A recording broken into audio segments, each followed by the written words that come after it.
Voltamos aos anos 2000 e hoje falaremos sobre Nagios. O que vamos fazer hoje, André Guilherme? Hoje nós vamos mostrar como instalar um Nagios de uma maneira ortodoxa. Compilaremos os pacotes e faremos os builds na mãozinha. Igual nossos ancestrais faziam na época dos Os maias e os astecas faziam assim. Depois da vinheta.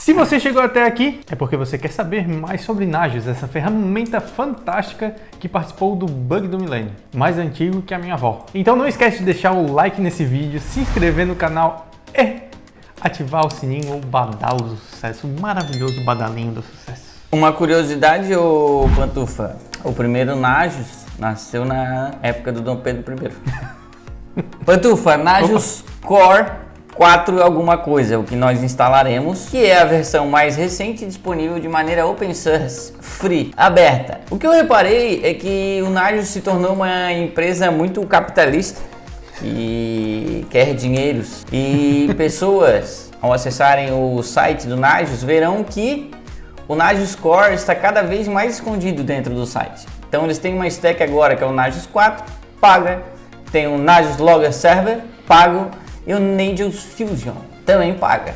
Então, meu caro, quer suporte, consultoria? Use o Nagios. Ah, não quero.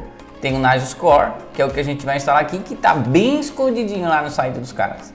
E tem também outras alternativas, como Prometheus ou Prometheus, como o Pantufa fala na Disney.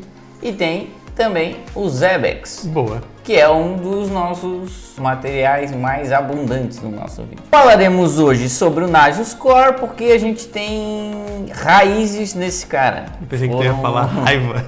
Temos também. Mas temos raízes porque foi o nosso primeiro software de monitoramento que instalamos e colocamos o bichão para rodar. Eu usava o Nagios com o Monarch. E o Monarch não é aquele que foi cancelado, por incrível que pareça. O Monarch era uma ferramenta visual de edição do Nagios. Exatamente. Bem Toda literal. vez que tu editava lá no Monarch e dava um apply, pré-fly, que ele fazia uns testes marotos lá para ver se tu não tinha feito nenhuma cagada, e botava aquilo para rodar, era uma emoção. E se tu fosse no servidor, conectado no terminal, e fosse editar qualquer arquivo lá de configuração, tinha bem grande, esse arquivo está sendo gerenciado pelo Monarch. Se você editar aqui, as coisas vão ser sobrescritas. Então era uma delicinha, saudades. Eu tive também minha história com o Nagios, fui adicionando servidores e usando para monitorar vários recursos. Hoje não utilizo mais, graças a Deus Nosso Senhor, na terra e no céu.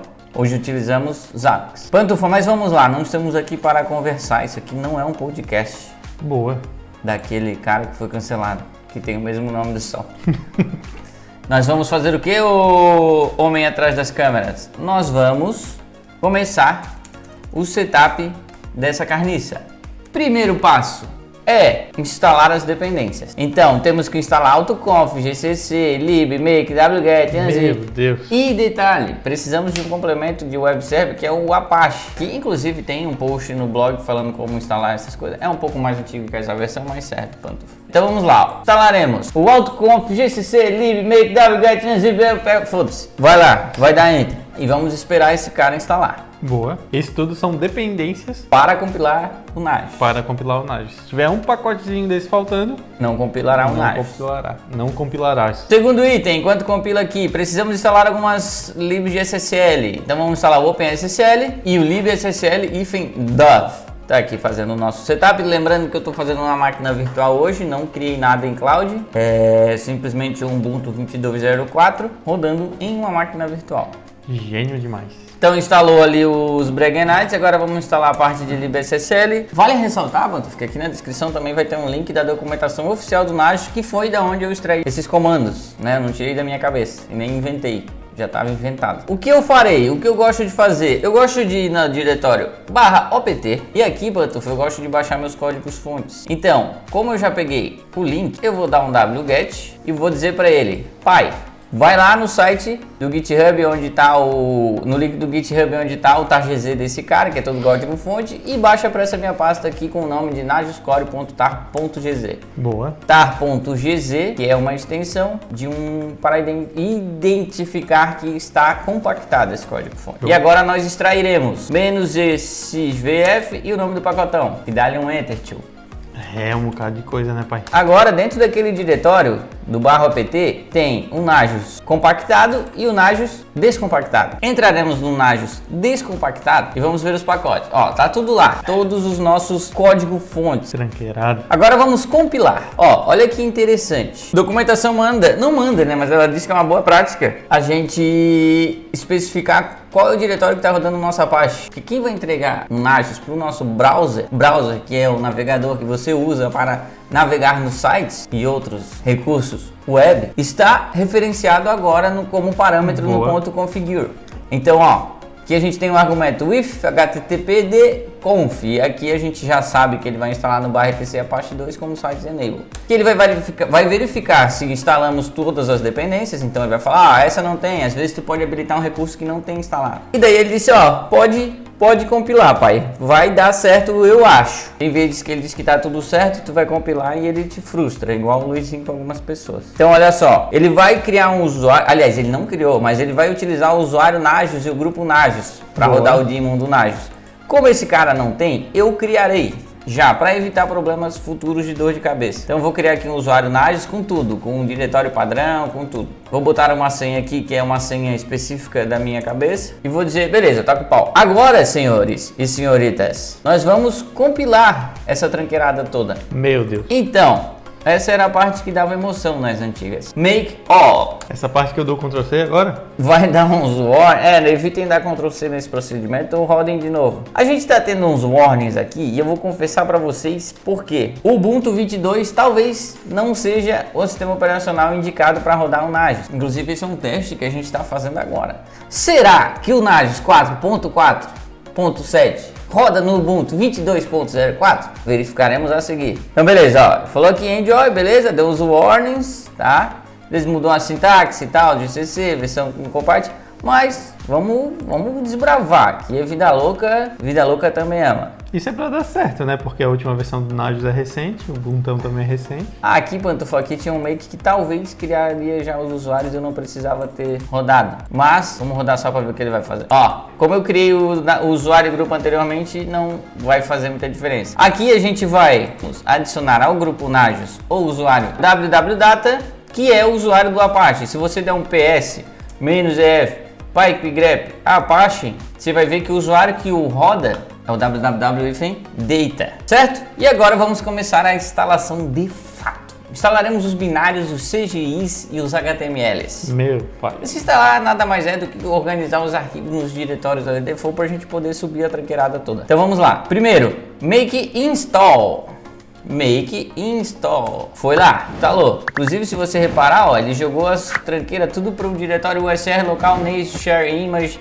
O USR local Najus vai ser praticamente o seu diretório de instalação. Como a gente não alterou, ficou o default. Agora nós vamos instalar os demônios e os serviços. Essa aí vai ser boa. Esse servidor vai sair tremendo aí. Ó, na real funcionaria se fosse o FreeBSD, né? Agora nós vamos instalar, não sei o que é o command mod. External Command Directory configurado. Eu imagino que é um ponto C, é um arquivo ali que ele executa quando a gente quer rodar os comandos do Najus, mas não sei explicar com precisão. Depois, uma coisa que vai te ajudar muito na vida é instalar os arquivos de configuração de exemplo. Como é que eu posso monitorar ou adicionar um serviço? Como é que eu posso adicionar um host, um grupo? Make install config vai gerar para você esses arquivozinhos de sample. Sample, que é aquele time que é rival do Palmeiras e do Corinthians. O São Paulo. Agora nós instalaremos os arquivos de configuração do Apache. Ó, boa. Note que ele criou lá o Najus. Cada comando que você dá, você vê o output aqui, ele vai dizer o que está fazendo. Por isso que lá no passado ele te pediu o caminho do Apache, possivelmente ele deixou salvo aí para rodar esse comando. E agora, senhores e senhorita, nós vamos habilitar o modo Rewrite do Apache e também vamos habilitar o modo CGI. Boa. CGI é aquela moto lá? Moto CGI. 125. Ele tá dizendo aqui, ah pai, depois de adicionar essas merdas, tu tem que reiniciar o Apache. Assim o faremos. Está Apache 2. Apache, não? Não é mais assim, mudaram as coisas. E agora, a gente precisa adicionar as regras de firewall. Então, utilizaremos o UFW como manda a documentação. Então, demos um hello Apache, provavelmente ele abriu porta 8443, e agora a gente está dando um reload nas configurações. Porta HTTPS, que é a 443, e porta HTTP, que é a porta 80. Agora, Pantufa, tem outro esquema, que é o seguinte. O Nagios Core, ele não tem uma interface de autenticação ali. O que os caras gambiarraram?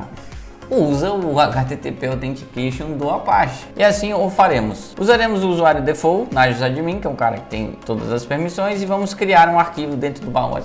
Então, quando você acessar essa interface pela primeira vez, ele vai aparecer um pop-up horrível aqui em cima, pedindo usuário e senha. Então vamos lá, estou criando o usuário Nagios Admin e vou botar a senha Nagios Admin. Pronto. Se você der um cat nesse arquivo, você vai ver que está lá, o Nagios Admin e a senha é criptografada.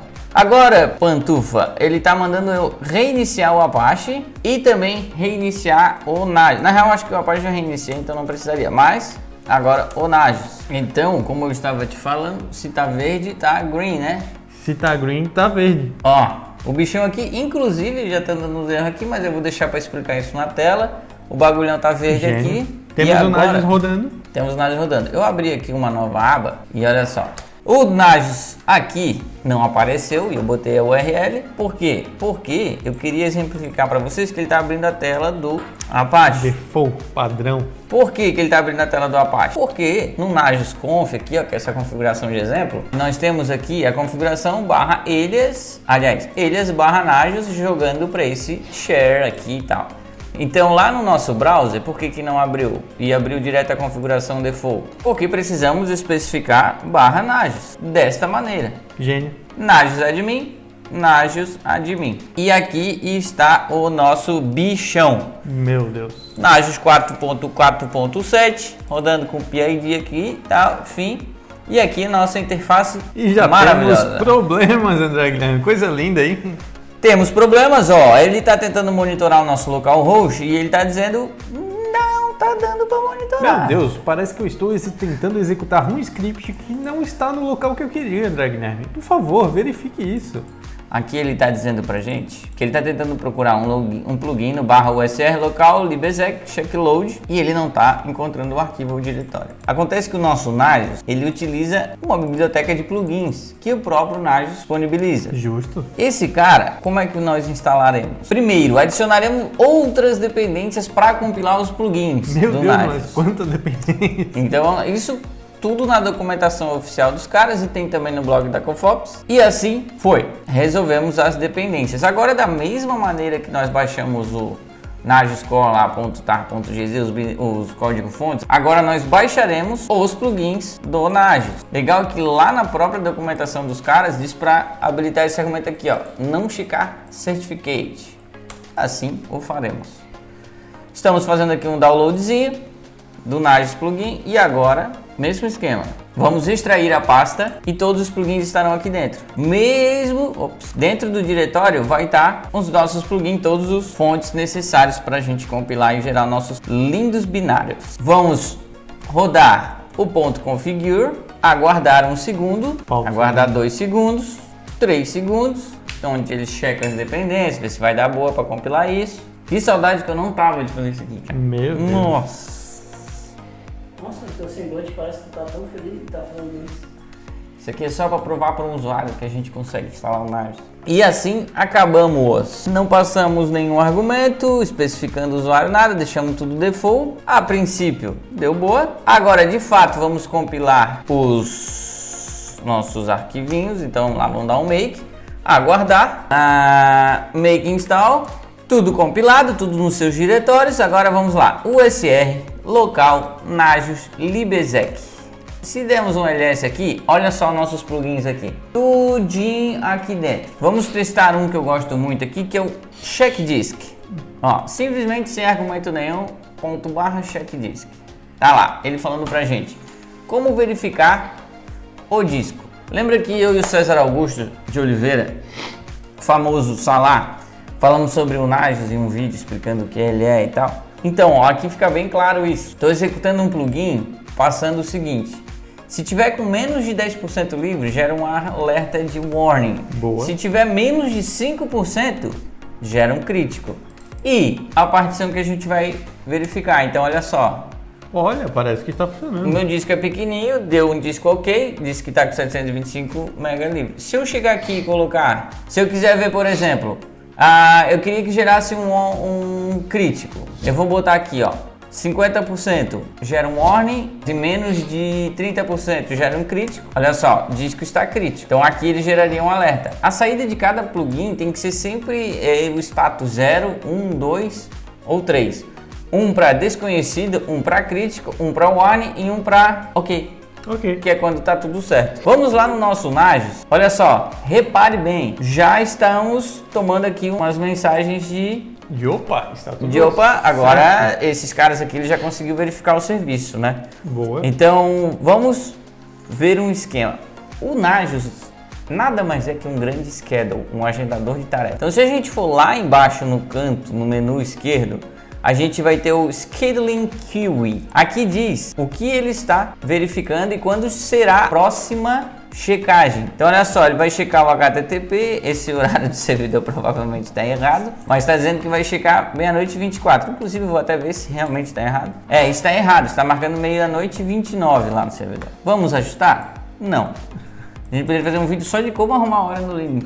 Acho que dava um vídeo isso aí. Só para ganhar uns views. Então o que eu vou fazer? Eu vou vir aqui forçar. Nem vou precisar, já executou, ó, enquanto conversamos.